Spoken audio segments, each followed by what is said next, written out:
We would like to welcome Coach Freeze to the podium. Again, raise your hand if you have questions. Make it visible so we can see it. He is ready to go to your questions. We'll start here on the left side in the fourth row. Dan Peck, ESPN 106.7 in Auburn. Hey, Coach. Hey. A lot of quarterback options available in the transfer portal after last season. What was it about Jackson Arnold that made him the right guy? It goes back to his high school days. Truthfully, for me, that's where it began. I, like everyone else, wanted him. Thought he was super talented, and there's a reason he was Gatorade Player of the Year and 5-star quarterback. And so you see all of that, and then you go in your mind to, okay, the lack of production at Oklahoma has to be, at least dealt with in your mind. And you go study all of that, and you find out the facts were they unfortunately had a lot of injuries, both offensive line and receiver, and I think that affected, Jackson's play. But you see his toughness all throughout the year, especially the Alabama game where he really just played one tough of a football game. And you combine that with the system I want to run, and does he have the skill set for that? And there's no question in my mind that he does, and that's why we went after Jackson. Front row, right side. How you doing, Coach? Tony Reese, WTV. I'm out of Columbus. We talk about this offense as a whole now with Jackson Arnold. Pretty much boasters on paper to be top-notch. With your system now, just kind of what are your expectations this season, and what do you really hope to do with it? We're embracing the highest of expectations. It's time for us to start climbing that mountain and winning some of those games. There's no reason with the chemistry among our staff, the additions we've added to the roster, the 2 top 10 recruiting classes. Would you love to have one more year? Sure, but there is zero reason that our team, Lord willing, we stay healthy. We're expected to compete in every single football game, and we had some difficult breaks last year go against us. So it's our turn this year for them to bounce our way. And don't forget, adding back also not just to those pieces, but our special teams, adding Alex back, who was 100% in field goals my first year. And that I think that's going to be another thing that helps us in those tight games. Left side, third row. Hugh, on the subject of Jackson, what did you see out of him from like a leadership perspective that made you want to bring him here this summer? Well, I think it's twofold. In January when we return, we always let our players elect our leadership council. Jackson was just getting there, obviously wasn't eligible to do that. But through one spring semester, and we re-elected in June, and our team, he was one of the leading vote getters. And so you combine that with the fact that if I really want him to be my guy, then he's got to be my guy, and he's got to do it here. And that doesn't mean, listen, I love Deuce Knight and Ashton also. I think we've got an incredible quarterback room. But I think making sure he is confident that we believe in him is one of the other reasons, that and the combination of what he's done in a short time to become a leader. Right side, third row. Hey, Hugh. Johnny Condon, ABC 3340. In Birmingham, we had a chance to watch Jordan Crawford an awful lot at Parker High School. I'm interested to see what his spring has been like, and have you ever had an impact freshman defensive lineman that projects as well as he does? It'd be hard to say that I've had one as a freshman. Maybe probably Robert Kimdichie when we signed him. He was one of the top players in the country. But Jordan's strength and explosiveness is special, and he's very difficult to handle. And we've got a really good center in Connor Liu, and Jordan is a handful. And I was telling people earlier, I'm really like the depth of our interior. Do we have the guy that has already put up the enormous stats in this league? No, but I think we really are 6 deep there that have, and I think Malik Blockton can be really special, as a young kid, and Autry and Jordan, but they're just young. But we were able to bring in a few older guys that have experience too, that that they're really going to have to buy into, give me my 15 to 20 plays and let me get it done, and buy into that kind of rotation there. In the middle, third row. Hugh, talk about the difference in opening the season with a team like Baylor compared to maybe the last couple openers for you, and how much you think that could affect fall camp, or how much you've seen it in the spring, like have an impact. I think it's that game's vital. So it's important to our season to get off. We're going to be playing in a difficult environment against a really good football team that's well coached by Dave Aranda.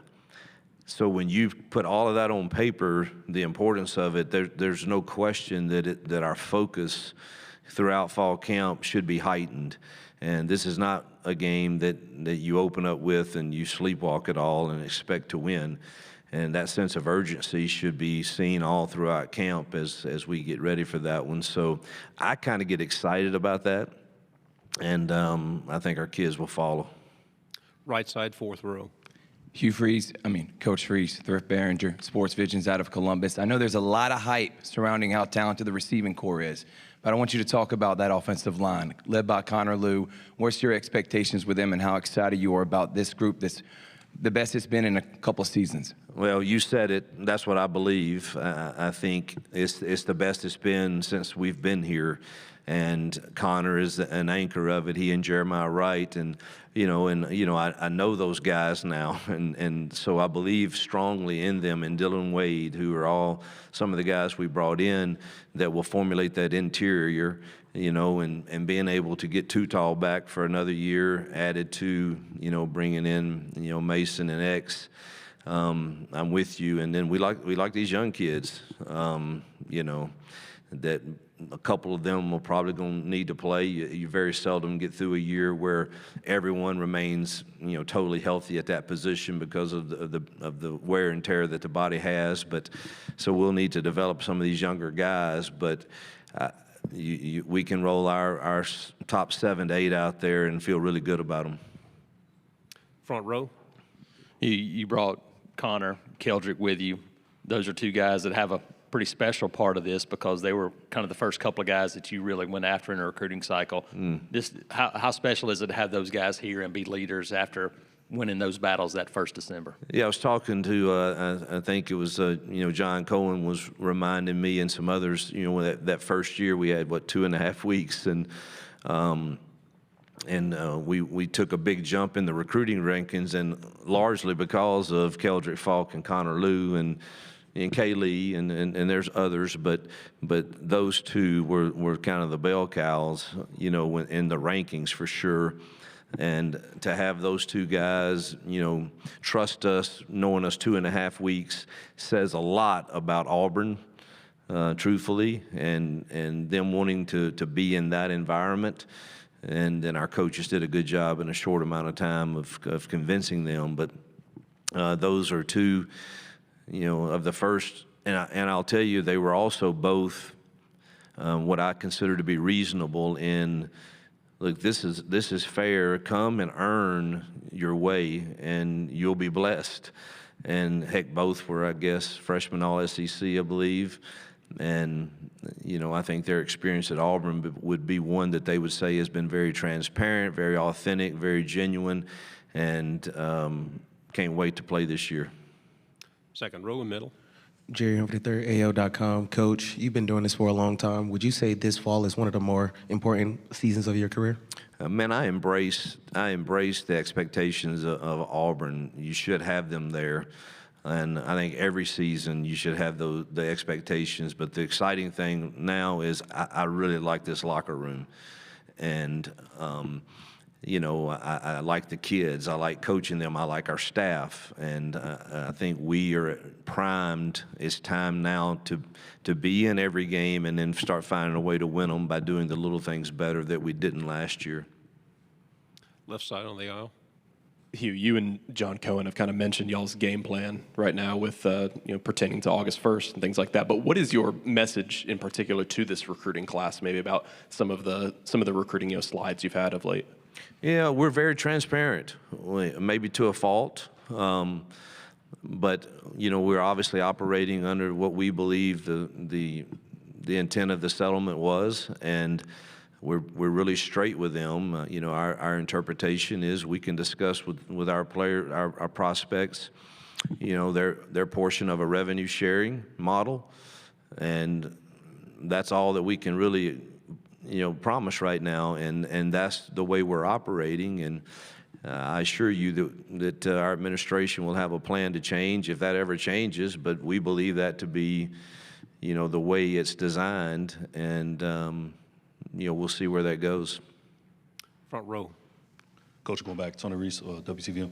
We talk about the progression of like the freeze four from last season. Of course, guys like Cam, Bryce, Perry, now adding additional Eric Singleton with the wide receiver core. Just kind of what you're really expecting for them this year. Just kind of how have you seen these guys progress now? I just need help figuring out how to get them all the ball. That's going to be the biggest challenge because they're all so dang talented.